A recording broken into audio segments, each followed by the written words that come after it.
I don't know if you've ever seen a baby being born, but wow. What a bizarre way to enter the world, and what a bizarre way to save it. Our narrative opens on a cold winter's night in a little town called Bethlehem, where a baby was being born. For generations, God's people wondered, when will God send a Messiah, a deliverer, a Savior? And on that night, God said, now. He did so through the birth of a baby boy by a virgin named Mary and a reluctant carpenter named Joseph. Can you imagine the questions he would have heard? Hey, Joseph, are you the father? It's complicated and miraculous. This story is a great reminder that we are prone to miss the miracle. Our minds are as crowded as the inn was that night. Missing the miracle of Christmas is a tradition that dates back to that clueless innkeeper. We scurry, we shop, we spend, and we forget the point. When Jesus was born in that dirty stable, few recognized his worth. He was mostly ignored, a lower-class citizen born to an unwed teenager.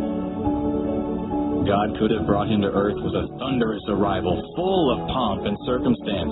God could have delivered Jesus in the form of a king, an emperor, a warrior. They would have surely noticed that. But that was his point. He wants us to hear the story yet again and realize we have to make the effort to notice Jesus. We have to pay attention. We have to see the world through compassionate eyes that see his worth. Because when you begin to see the miracle of Jesus, you can see the miracle in others.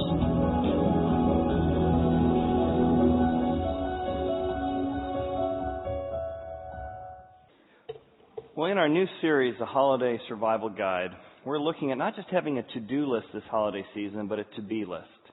We began last week looking at what it means to be more thankful. Today I want to talk about a really unique aspect of Christmas, which is the aspect of being compassionate or empathetic. The story of this child that comes to earth, the book of Hebrews tells us that we have a God or a high priest who's able to sympathize with us, empathize with us. God has literally walked in our shoes. He's felt the betrayal and the sting. He's felt the difficulty of being in a world with sickness and pain and friction and dysfunction. And the same God who had compassion on us to come near to us is the same God who wants us to be compassionate and come near toward others. And why would we do that?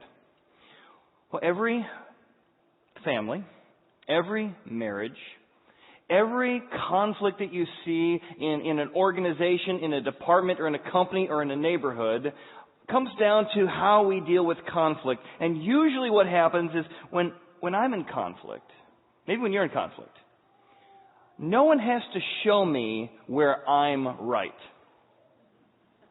It comes natural. I know where I'm right.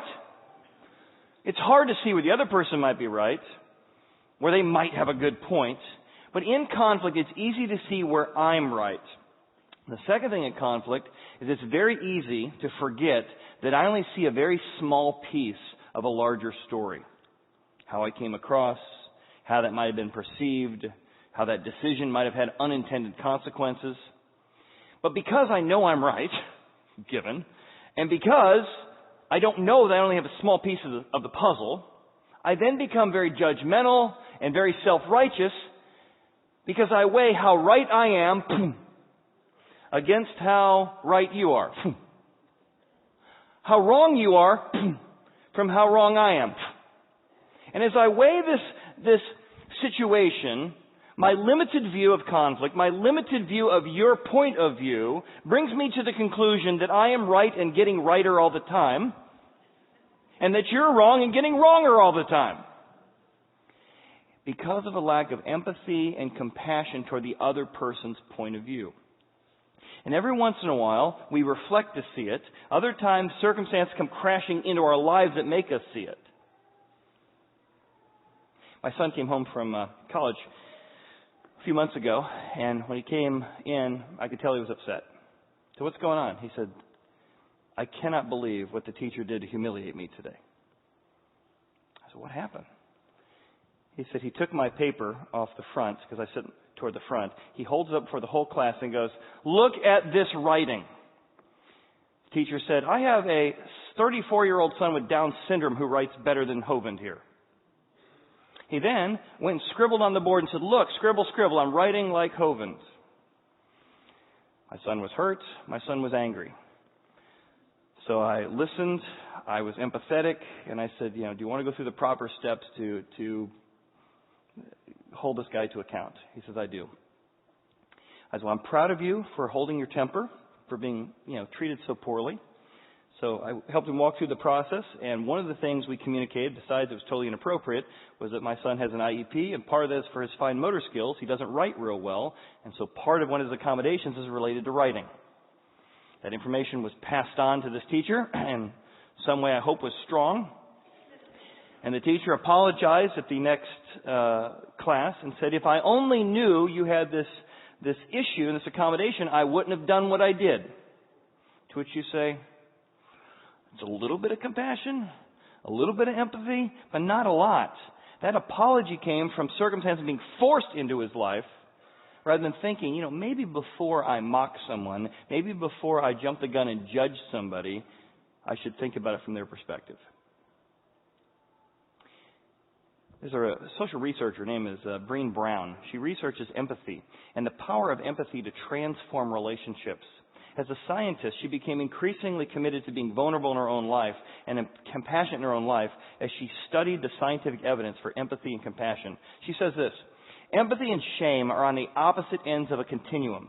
Shaming somebody, judging someone is the opposite of empathizing or being compassionate. If you put shame in a petri dish, it needs three things to grow exponentially. Secrecy, don't tell anybody about your issue. Silence, and judgment. If you put the same amount of shame in a petri dish and douse it with empathy, it can't survive. And she would say whether you deal with guilt or shame or difficulty in relationships, one of the issues is we've got to learn to be more empathetic so we can see others' point of view. For example, let's take someone like Megyn Kelly. She had a book that came out called Don't Settle for More, or Don't Settle for Less. There, Settle for More. And so I don't know what you feel about Megyn Kelly, but you probably have some perceptions. Must be nice, silver spoon in her mouth. She's got, interview whoever she wants. Life must be easy, top show. You've got a perceived perception of her, how she comes across, her lawyer background, whatever it is. You've got a piece of the story that we make judgments based on, that conflict comes from. And she tells a story about when she was in 6th grade, I believe. She invited all of her friends to come to her house. Came time for the party. No one had arrived yet. About 5 minutes after the time for the party, and the phone rings. Her mom was going to get it, but Megyn picked up the phone. It was one of her friends supposed to come to the party. Her friend said, are you wondering where all your friends are? Yeah, where's everybody? On the other line, that friend held up the phone, and she heard a crowd of voices yell out, we're over here, we're not coming. Click. Mom and Dad said, hey, who's on the phone, Megyn? Nobody. It was the wrong number. She talked about walking out into the backyard by herself on that cold, I think it was a December afternoon, and just crying into her hands. Now, whatever your opinion of Megyn was, that piece of the story gives a little more empathy toward why she might be a fighter, to why she might be where she is and who she is today. And that's why compassion is about hearing the other side of the story. It's about weighing what I know with what I now know now and bringing that into the equation, because compassion has a cost. Letting somebody off the hook has a cost. Trying to see it from somebody else's view has a cost. Forgiveness has a cost. And in every relationship dilemma, you're going to be weighing some things. And often, what we're going to see today in this relational conflict in the Bible is we have two relatives, Lot and Abram, and they're going to weigh, in their relational conflict, what weighs more? A bag full of money or a bag full of harmony? And this dilemma will determine their friendship, their business, and their career? Will they see it from the other person's point of view? Let's look at Abraham. We learn a lot about Abram. Abraham is the father of three faiths, Jewish faith, Christian faith, and Islam. So very famous in religious circles. And the Bible describes Abram as a man who is very, very affluent, very, very rich. He has lots and lots of livestock. He's got a huge company, lots of silver, lots of gold. Abraham is doing fine, thank you very much. And he has built a company, built a business, and built a family legacy that is incredibly, incredibly affluent. And he has a family member, his nephew named Lot, who also had flocks and also had herds and tents. However, as the company was growing, and as his nephew Lot's company is growing, the land can't sustain the success of the business. So much so that the land was not able to support them, that they might dwell together. For their possessions were so great, they could not dwell together. And so the good news is success all around. The good news is luxury all around. The bad news is not enough resources to make both these companies work in the same proximity. We have family conflict. We have business conflict. We have resource conflict. And it says there was strife between them. Strife between the family members, strife between the company. How will this family survive this conflict? What's amazing about the Bible, even compare Abraham in the Bible versus Abraham in the Quran, very different stories. In the Bible, Abraham makes mistakes, he lies, he is dysfunctional, and God works in his dysfunction.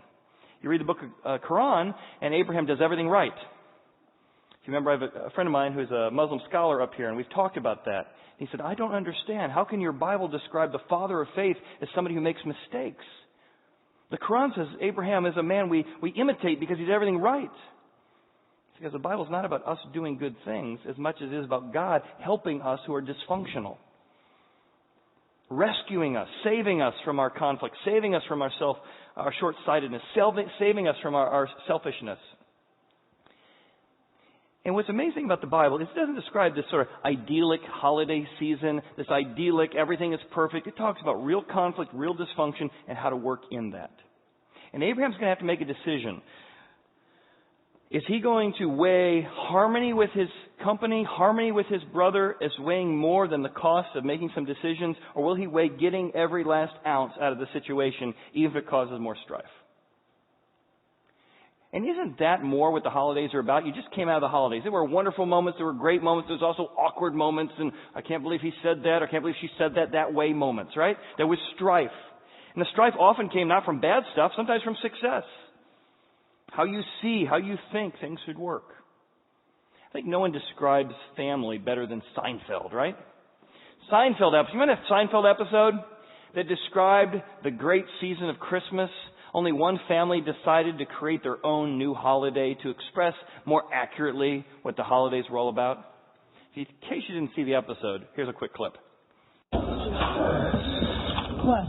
Nothing, it's a cup. Dear son, happy Festivus? What is Festivus? It's nothing. It's nothing. When George was growing up, his father hated all the commercial and religious aspects of Christmas, so he made up his own holiday. Happy Festivus.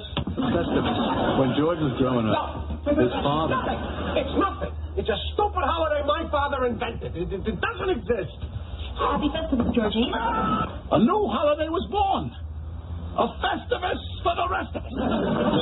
At the Festivus dinner, you gather your family around and tell them all the ways they have disappointed you over the past year. And is there a tree? No, instead there's a pole.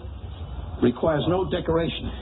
I find tinsel distracting. I can't read it. I need my glasses. You don't need glasses. You're just weak. You're weak. Leave him alone. I find your belief system fascinating. Welcome, newcomers.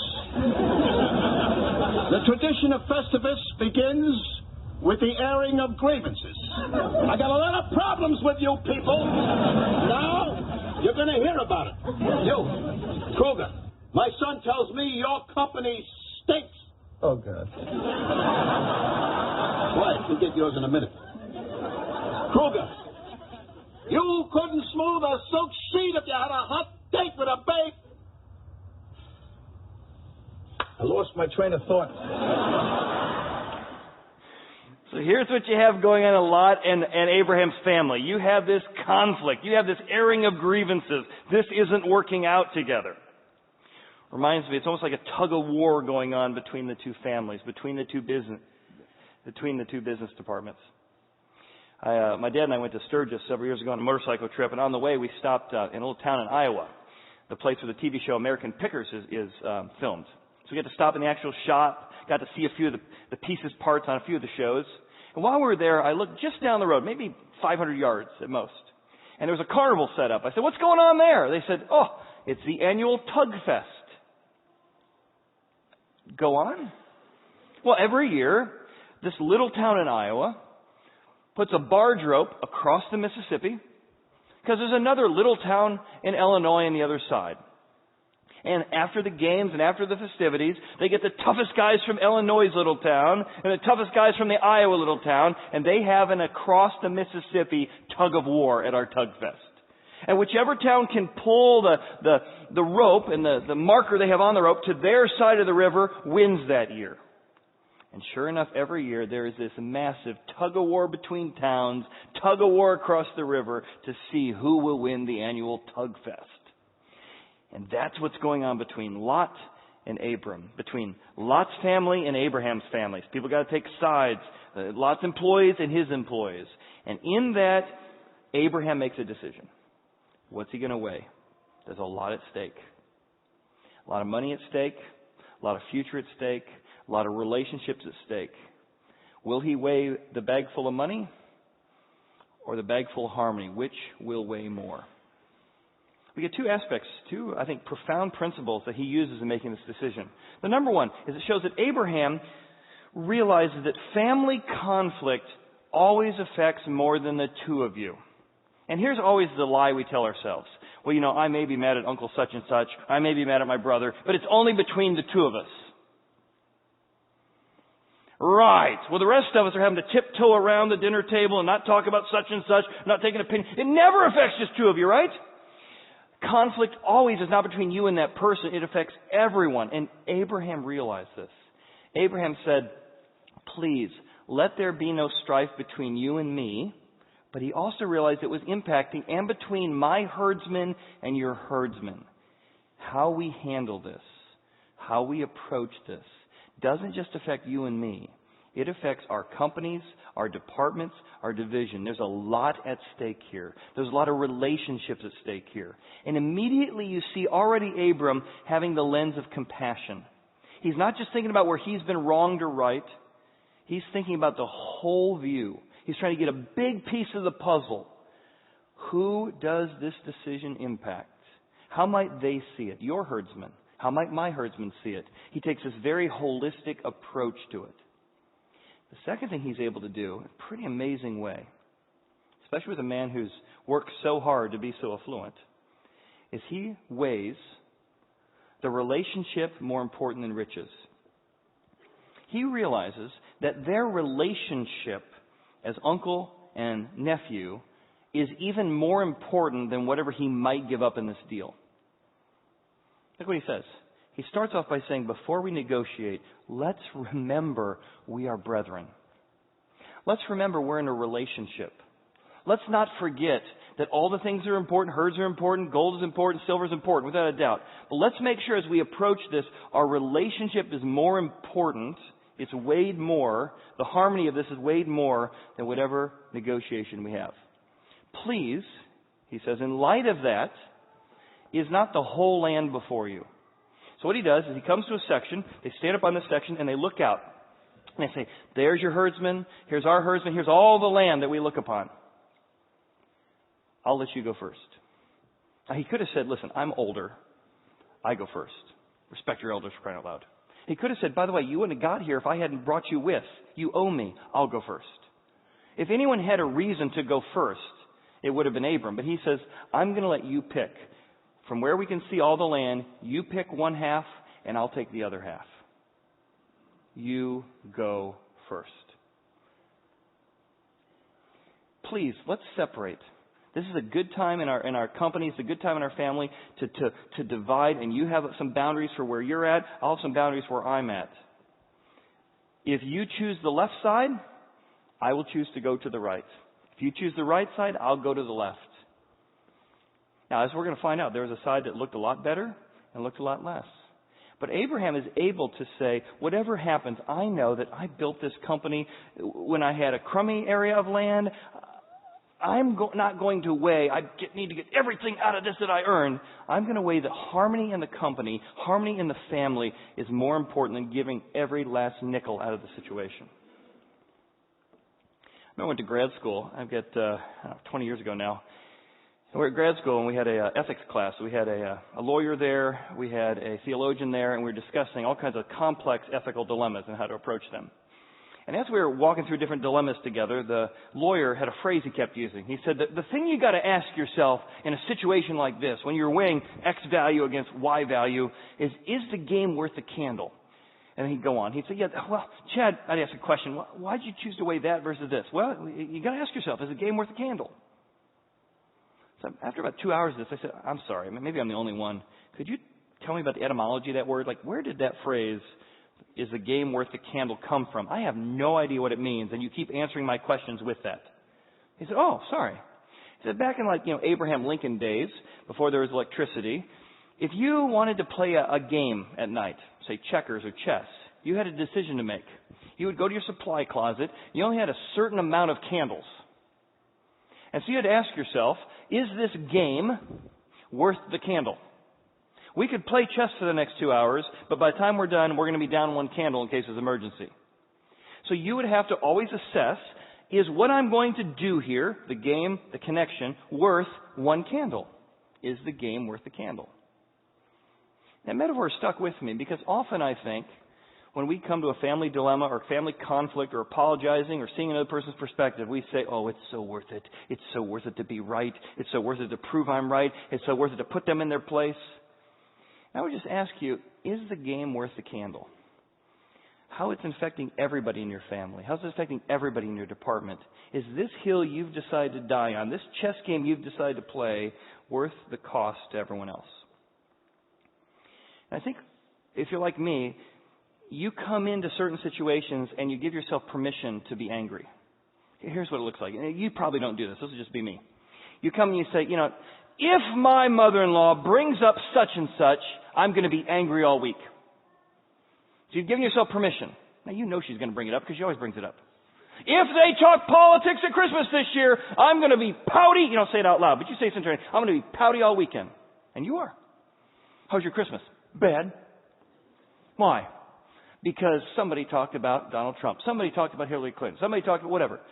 So you come into a situation, you give yourself permission. If so-and-so brings up such and such, if so-and-so, who's always disrespectful, is disrespectful again, I have the right to be angry, to be bitter, to be unforgiving. Right? Instead of saying, listen, they're going to do what they're going to do, the game isn't worth the candle. I'm not going to give so much power to other people to control my holidays. If they're crabby, well, they can have a crabby Christmas. I'm going to choose to be joyful.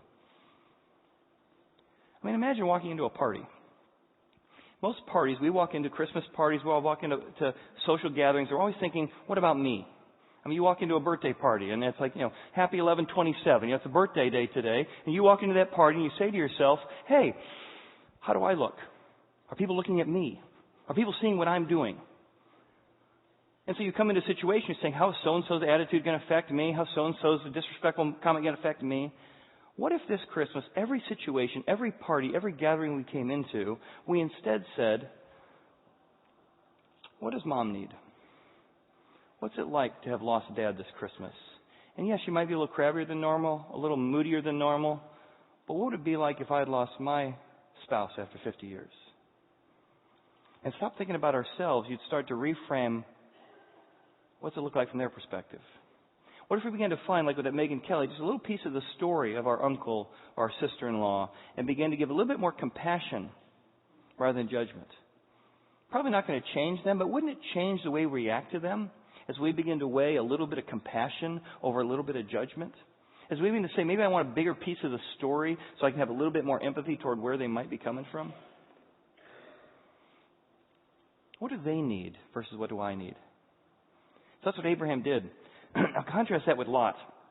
Lot, on the other hand, almost weighs it the opposite. He says, I'm going to get everything out of this land I can. I want to get every nickel. I'm going to get everything I can possibly get out of here. I'm going to weigh the bag full of money is worth far more than that bag full of harmony between our relationships and our departments and all that nonsense. You know, that's how people become doormats. I'm not going to be that guy.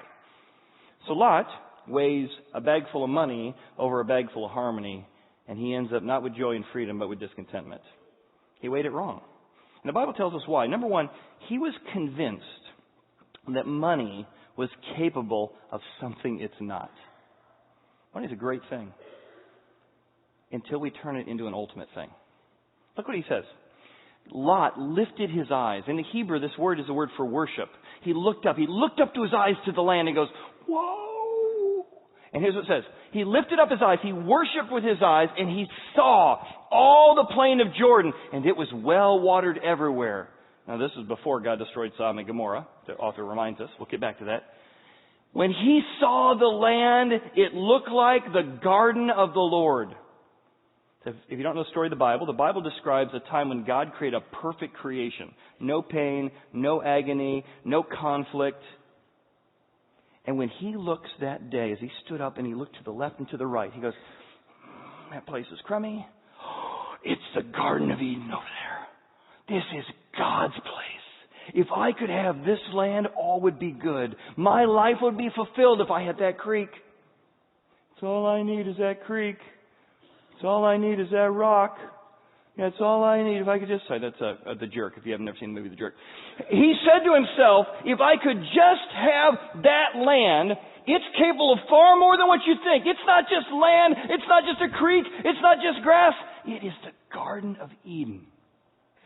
And if I could get that, I would be happy. If I could get that, it would all be satisfied. And here's the same thing we do in conflict.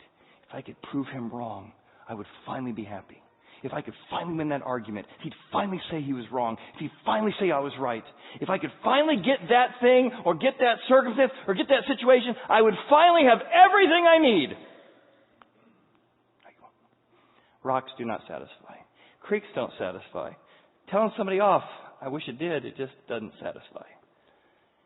It's not that there aren't good things, but he turned a good thing like land into an ultimate thing, the Garden of Eden. Come on. And because of that, the relational conflict in himself is he'll never be satisfied. And I can tell you, as pastors who work with families, especially at time of funerals, we see this all the time. Mom and dad spend their life building up an inheritance, building up trust, putting finances aside to bless their kids and their grandkids, and then the funeral comes, and it's like, before you walk into a funeral, you sort of pull people aside. What do I need to know?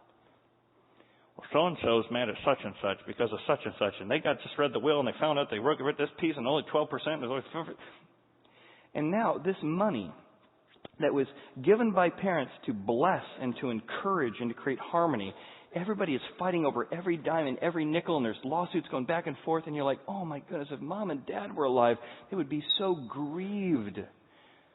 Wouldn't your mom and dad say to you if you're in that situation, why in the world are you weighing an additional 2% of the company or 1% of the savings account over the harmony of being a family? Isn't that what I wanted? Isn't that what this whole inheritance was about? But we think if we could just get that 2 other percent, that 1 other percent, then we would finally prove that we weren't whatever it is we tell ourselves. And Lot thought money was capable of something it wasn't. The second thing Lot did is, as the story goes on, Lot didn't see the trappings of his decision. That's why I said we only see a small piece of the puzzle. He said, if I had the land, all would go well. Marriage would be happy if I had that rock. The employees would get along if we had that creek. The sheep would just magically give off their fur, give off their cotton, all by themselves if we just had that land. What he didn't realize is that particular section he picked came with all kinds of temptations and all kinds of challenges. So Lot chose for himself the land of the plain of Jordan, and he journeyed east toward that area.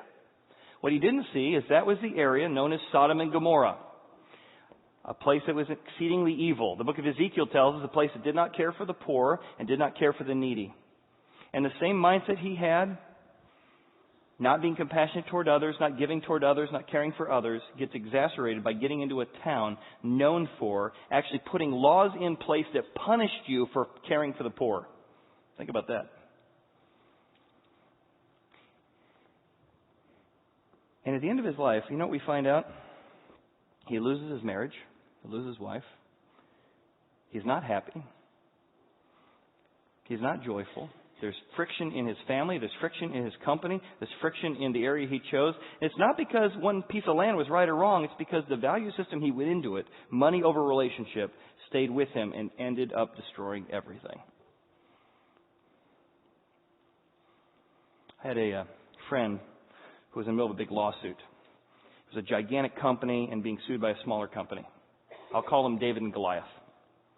So I was talking to Goliath, and Goliath said, we got this lawsuit. It's really frivolous. It's really out of whack. But there's some relationships at stake here. I know some people in that company. They know me. And so our lawyers had come to us and pretty much said, we can crush this thing and crush it hard. As I began to weigh the cost, and there was a cost to this, the cost financially to this versus, and of course, precedent and all those things, we weighed all that. And my lawyer said, we can't set this up. We can't give in here. We can't compromise. I decided to compromise with David, the smaller company. I decided that the cost of harmony between our companies, harmony between our relationships was more important than a little bit of money that was at stake here. I'm like, that's not a little bit of money. And I was amazed that somebody in this day and age, not Lot and Abraham, must be nice back then, could still weigh that same value system to say relational harmony is weighed. Precedent's important. All these other things are important, but I'm going to weigh relational harmony in this lawsuit even over these other issues. It's powerful. Now let's fast forward. How did it work out? How did it work out for Abraham? How did it work out for Lot? Here's what's amazing. God appears to Abraham after he lets Lot go first, after he gives up the first shot at it, after he gives up his rights to be older and rights to be first and his right to demand. And it's after he'd made this decision that God appears to him. The Lord said to Abram, after Lot had separated from him, God says, lift your eyes up now. And I want to tell you, I want to do amazing things with this new land with you. Lift up your eyes now after you've made the decision, and I'm going to work with you, and I'm going to take an already great company and make it even better. You're going to be free from bitterness. There's going to be friction that's not there the way it was before. I'm going to honor your sacrifice, honor your forgiveness, honor the way you went about this. To which, if you're Abraham, you're saying, why didn't you tell me that 10 minutes ago? This would have been a much easier decision if you'd said, hey, by the way, if you let him have the good side, it's party city all around. I said, all right, hey, Lot, take that one, please. But often in these relational dilemmas, the blessing, the freedom comes after you make the tough choice. God steps in and says, because you have made this decision to give up your rights, the cost of sacrifice, the cost of forgiveness, I'm going to honor that in a powerful way. Look, Abraham, step up. Look, northward, eastward, westward, southward, all this land I'm going to give to you and your descendants forever. And that land today is the land we know as Israel. But until he made the decision to weigh things the way God asked him to weigh them, he didn't receive the blessing. 2012, my wife and I went on a hike through Israel. Hours it took to get to this location. There's no tourists nearby. There's no people nearby. Nobody goes out to this site except our leader. After 2 hours, we came to a spot, and he stopped us right here. And it is beautiful. And if you look at the different cities cited on the different corners in all directions, this is one of the few locations you can see all the places that both Lot and Abraham reference in this passage. He said, this is the place that Abraham and Lot stood together, sat together, and decided to weigh harmony over money.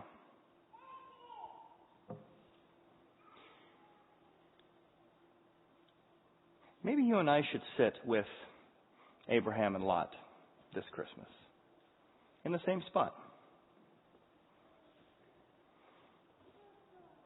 Maybe you've got a situation where you need to ask yourself, what do you have a bag full of? Is it a bag full of bitterness? A bag full of demanding your rights? A bag for, because I was treated this way, I have an excuse to act such and such a way?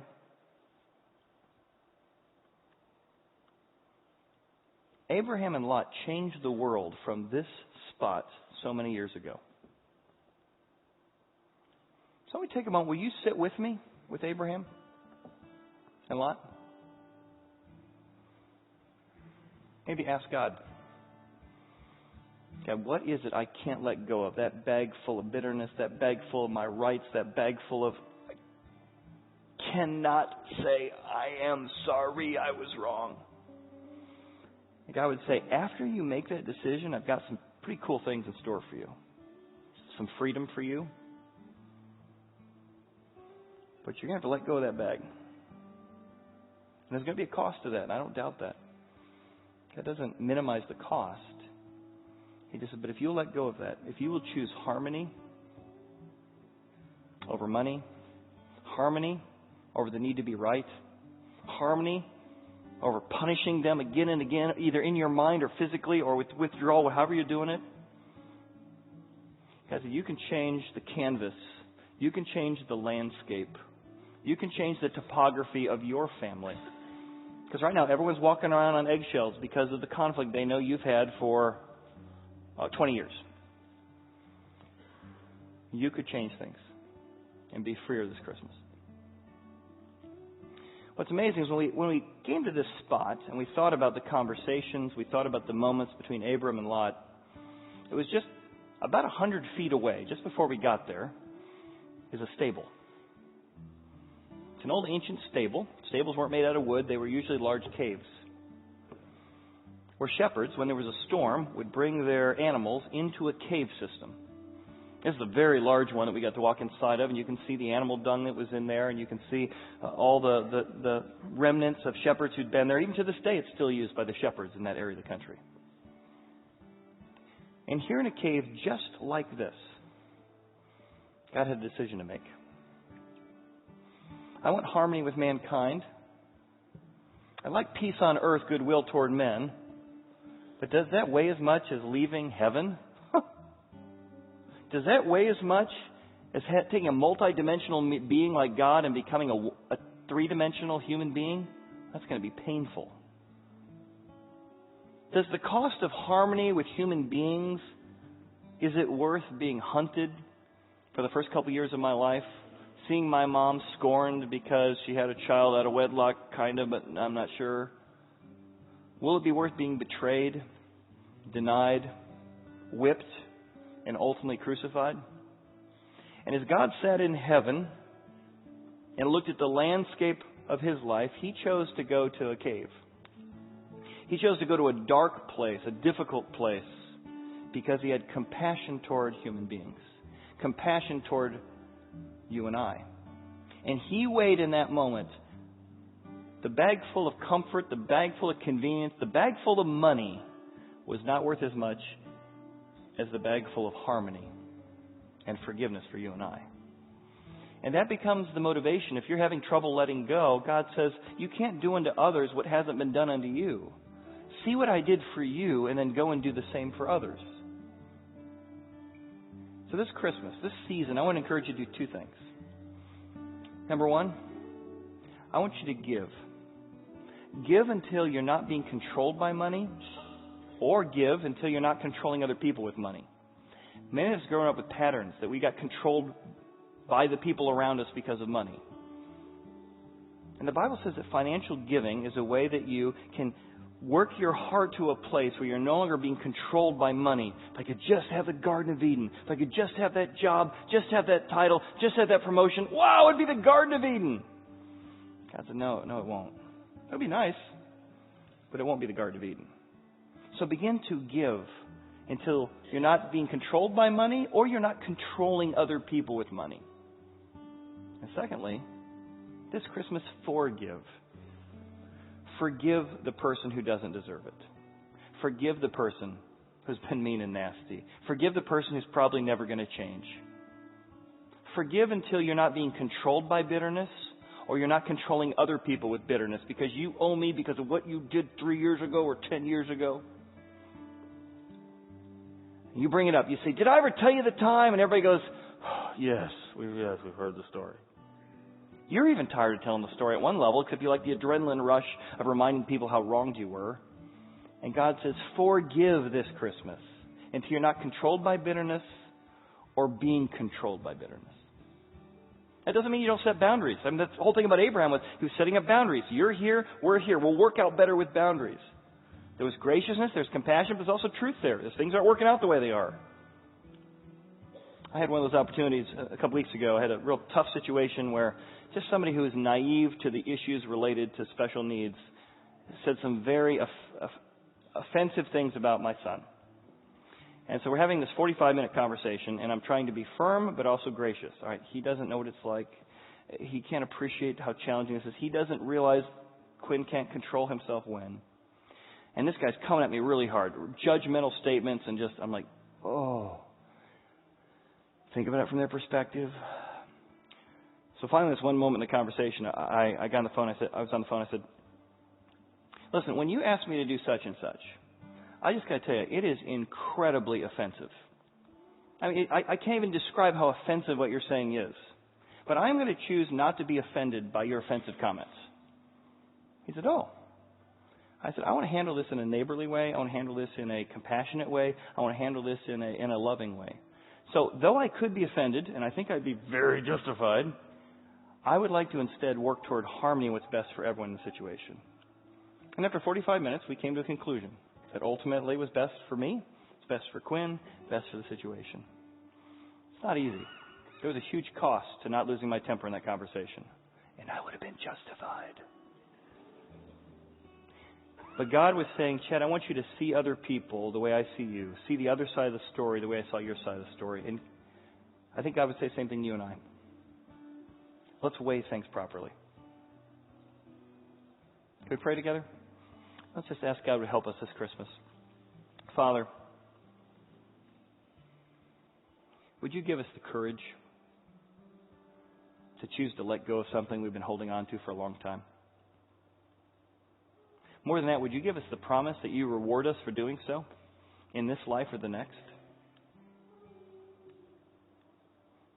God, would you maybe bring to mind, if you haven't already, that situation, that person, that circumstance that is holding us or keeping our whole family or keeping our whole company from the next level of unity, the next level of connectedness because of something that we won't let go of?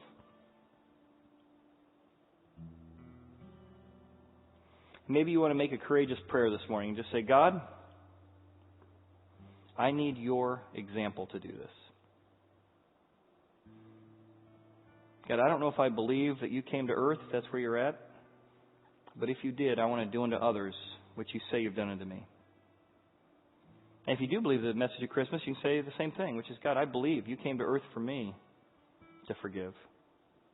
And I want to choose and do the same to others. And Father, in that, we ask you to make us a compassionate community, an empathetic community, that we would have a to-do list this Christmas that's about doing unto others the way you've done unto us. And we ask these things in Jesus' name. Amen. Amen. Thank you for being here. We will continue our series next week with another attribute of the Holiday Survival Guide. Thanks for being here.